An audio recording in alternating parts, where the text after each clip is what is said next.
Hello, my name is Cecil, you're watching Custom Hammer, and this is Ahsoka.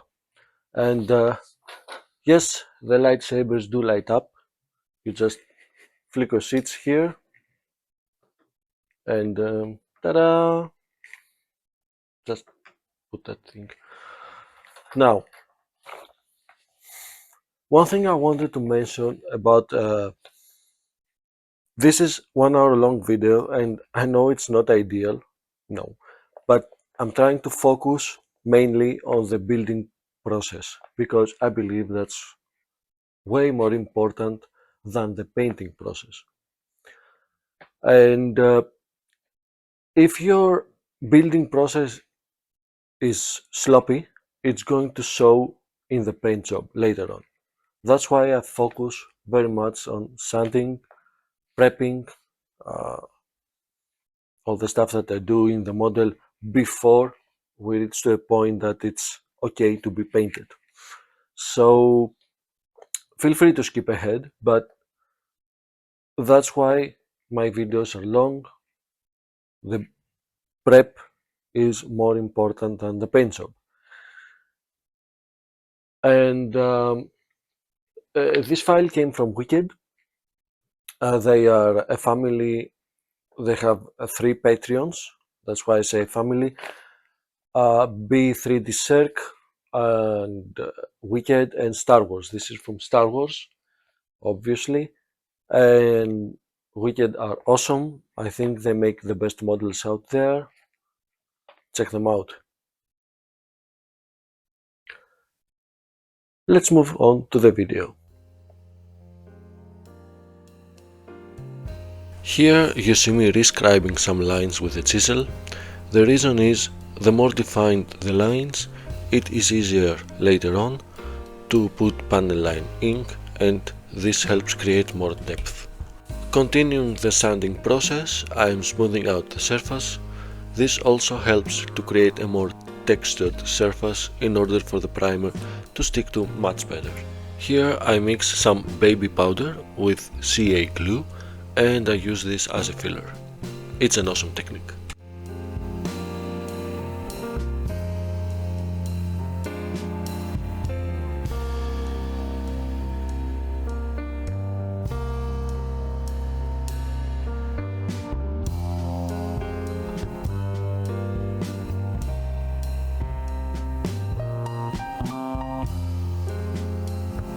The stuff that I'm using here is a 2-part epoxy, and I use it to fill in the gaps in her montrals with the help of the toothpick.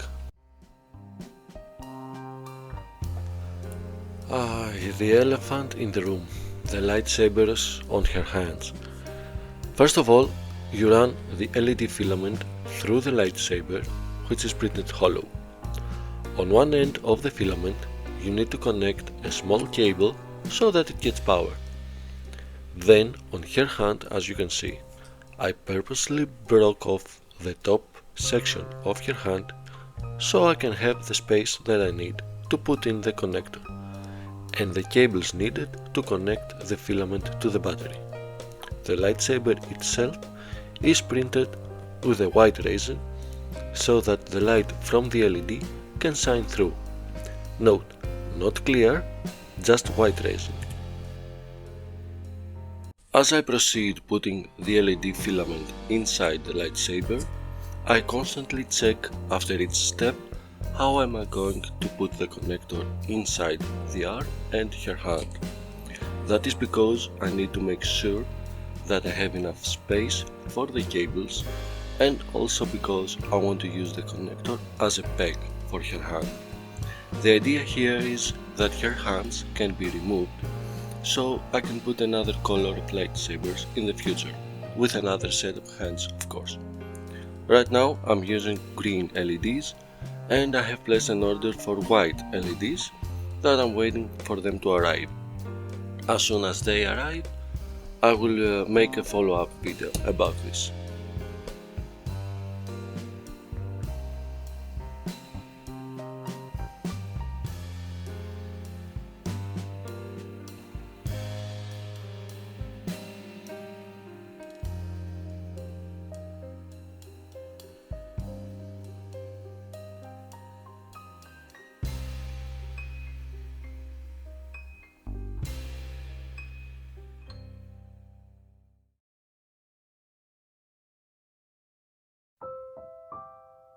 Well, when dealing with electronics, you obviously need to do some soldering work. This is unavoidable, and as you can see here, I removed the insulation from the red wire because actually it's not needed in this scenario.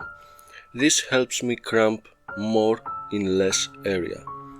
Usually, when working with LEDs on a model, you just need to make sure only one of the two cables is properly insulated.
Now I'm using my favorite glue, which is a type of putty but also a glue, and it's used to glue marbles.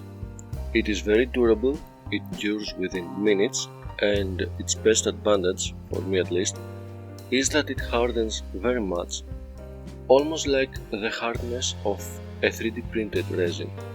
This means that when you want to sand it, it creates a seamless adhesion which is perfect for my needs.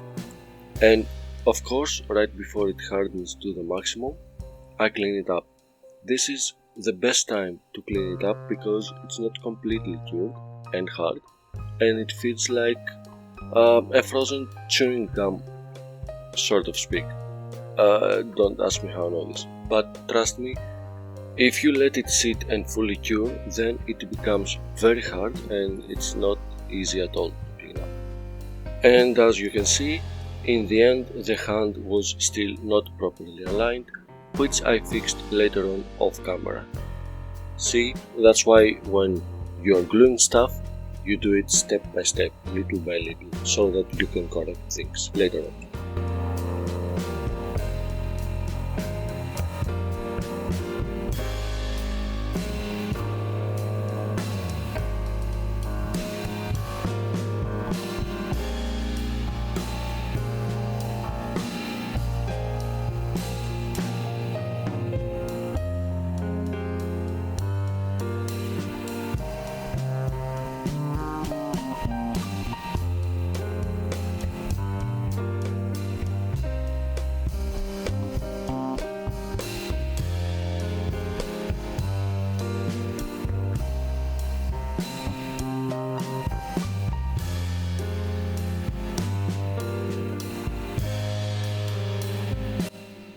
The second head wasn't fitting properly, so I had to resculpt the neck. Also, I installed magnets on both heads and on her neck so that the portraits are interchangeable.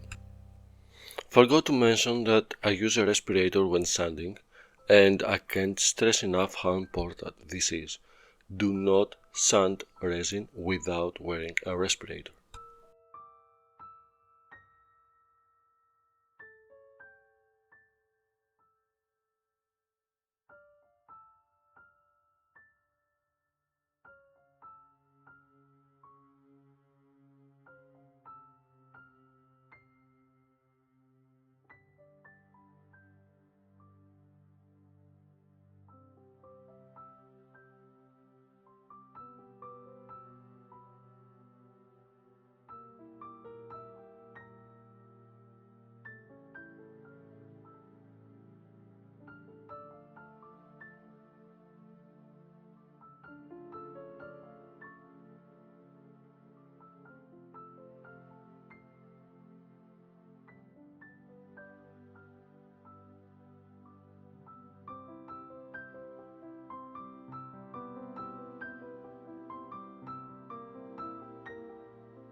Time to glue the cape. I pre-worked some pieces, and as you can see I'm using epoxy glue to glue the rest of the pieces of her cape. At her right leg she has something like a rosario. Up in the thigh area there was a misprint, and as you can see I put a paper clip in order to fix the missing piece. The paper clip is like an armature for the patty to hang on to. Generally speaking, this is how you sculpt things, using armature.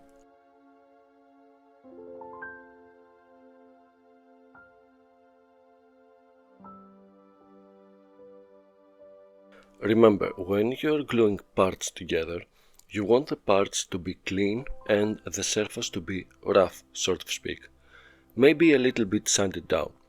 This way the glue adheres better. And of course this applies to any type of glue.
After I glued her cape, the seams were visible, and what you see me doing here is I take some polyester putty and using various techniques I tried to hide the seams and the drain holes left from the printing process.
As you can see, I used a black primer to prime the cape and the seams became visible. Well, they were always there, but now I could see them better. Remember, if you use primer with respect, then primer is your best friend. Primer will tell you your mistakes and what you need to correct before priming for the actual painting process. Therefore, keep in mind that when sanding and priming, in order to prepare the model for painting, you are actually going back and forth at least twice, maybe more sometimes. To further elaborate, let me put it this way. You print the model, you sand the model, you prime the model, preferably with a cheap primer, sand the model again, clean thoroughly, prime again, maybe sand again, and now your model is ready to be primed for painting, preferably with a better primer, such as Mr. Hobby Surfacer. Now you are ready to paint.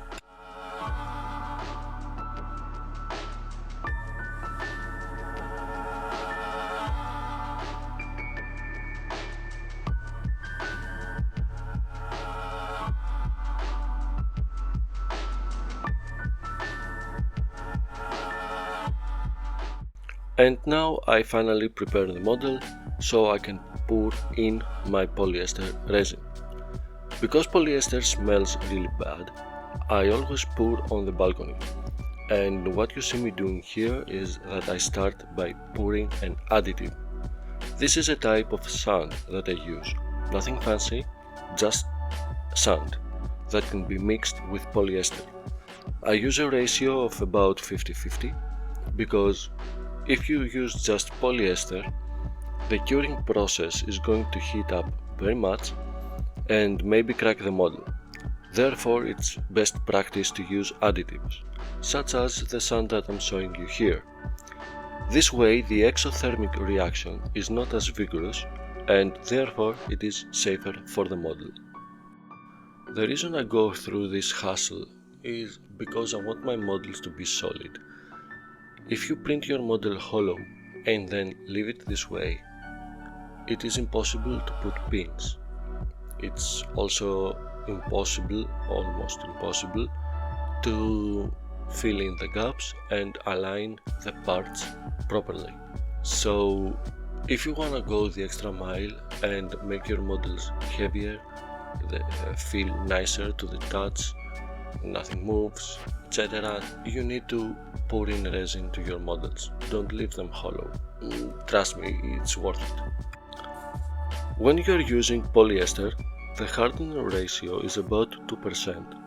This means, for our purposes, on a small cup like this, the hardener is just a few drops. Normally, I would have to weigh the resin and the hardener, but because I have done this so many times, I don't need to anymore. I use the same cups every time and I know how much hardener I need to use. Also, polyester is very forgiving on the hardener ratio, but if you put too much hardener, it is going to be a disaster. So, watch out and always follow the instructions given by the vendor. Also, don't forget to use some sand additives. That should do the trick.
Finally, after connecting the rest of the wires, I glued the leg to the rest of her body.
After gluing the base pieces together, it's time to fix the underside of the bottom of the base itself, so that it can be straight, nice and flat. I believe that the worst thing that can happen to a model is that the base won't be flat. Imagine placing your model on a shelf and it wiggles.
For the whole statue I used automotive primer and I sprayed everything black, and then from the top I sprayed white.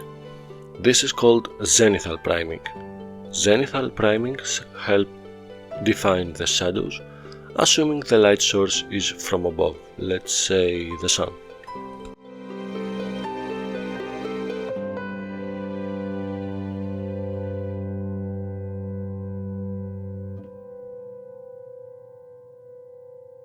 Aha, time to put down some colors. Here I start with the basic tone and I use a contrast paint from Citadel.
till the day I die.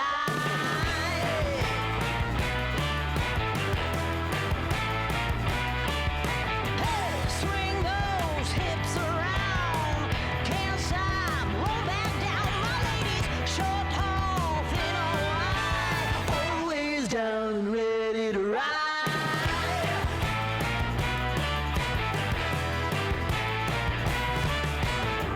One by one, billion by billion, been holding up half the sky. Raise your hand if you're ready and willing, if you know it's time. Time for a girl on time. Time for a girl on time. Time for a girl on time. Whether you're ready or not, time for it all.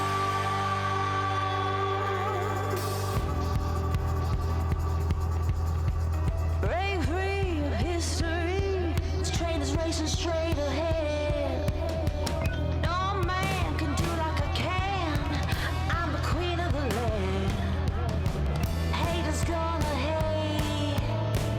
Won't be sorry now. Shoot me down, but I'll rise again. I'm laying down the law, and you've been served. One by one, billion by billion, been holding up half the sky.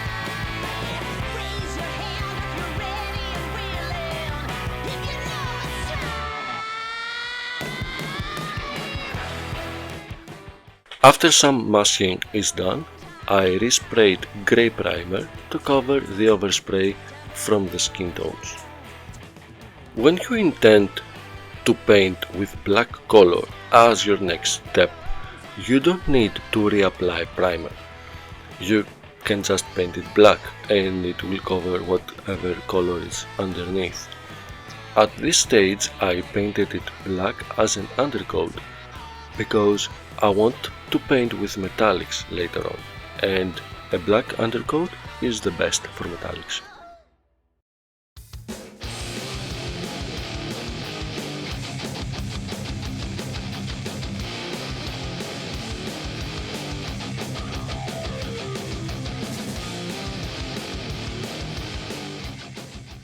Now it's time to paint her body. The clothes that she's wearing are dark brown, so I started painting with a very dark grey, and later on I will put different shades of brown and grey for highlights. For her pants I started with a lighter undertone. It's called Snakebite from Citadel and it's a contrast paint. Then I used the same colors as I did before for the whole body.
Because I wanted to give her a dirty look, I used pastels to do some shading, using the dry brush technique, but with pastels. Basically, I'm applying dust all over the place. This weathers the model and it makes it feel a little bit more natural. And also because it fits the narrative. Lore-wise, she is supposed to wander around the desert or something like that. She's a rebel, so her clothes are not actually that much clean.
Thank you very much for watching.